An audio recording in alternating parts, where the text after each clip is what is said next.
My eyebrows decided not to show up for this video tonight. Hi, person watching this.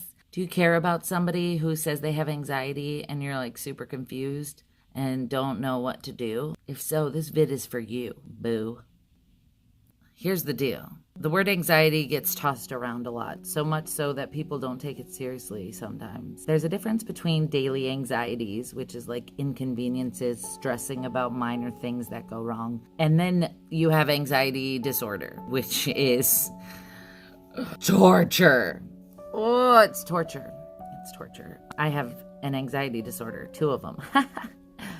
As somebody who suffers on a daily basis, it's so important for you, the person who doesn't, to know how real it is. Anxiety ruins just about every single good moment that I have. Almost every single moment is overshadowed by this need to worry, even if there's nothing to worry about.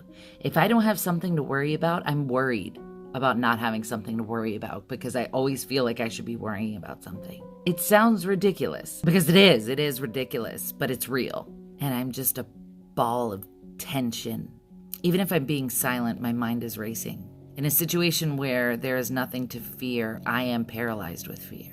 You may see your kids walking on the sidewalk, but your loved one sees the kids suddenly running out into the street, getting hit by a car, and rushed to the hospital in an ambulance. You may see your loved one having a normal conversation with somebody, but after that conversation, your loved one is going to spend a really long time analyzing every single word that they said to that person. You might look at your kids across the dinner table and see them eating their food, and your thoughts drift to the football game this Sunday.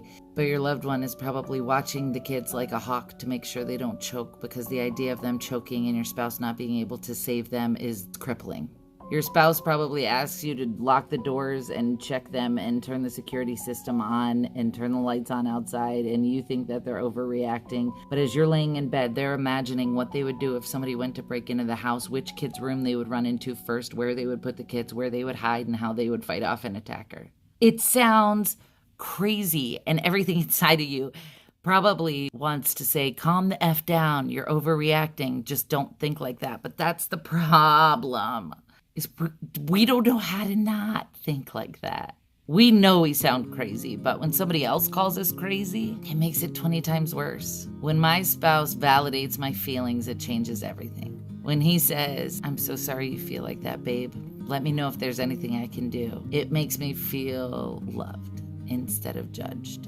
And that goes a really long way. When I'm in the car and I'm passenger seat dictating which lane to go in, when to put his turn signal on, and who to watch out for, and he wants to scream at me and tell me to calm down, he says, it's okay, babe, just breathe. Why don't you close your eyes and relax? I got this. And that's exactly what I do.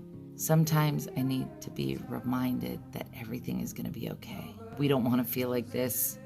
We're not doing this for attention. We're not doing this to be dramatic. It's all we know. I'm under a doctor's care. I'm on medicine. I have my own coping mechanism. But sometimes in a world of constant fear, I just want to feel safe.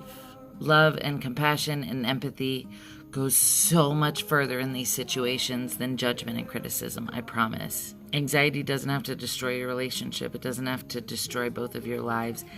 You can work together and find out what works and what you need from each other.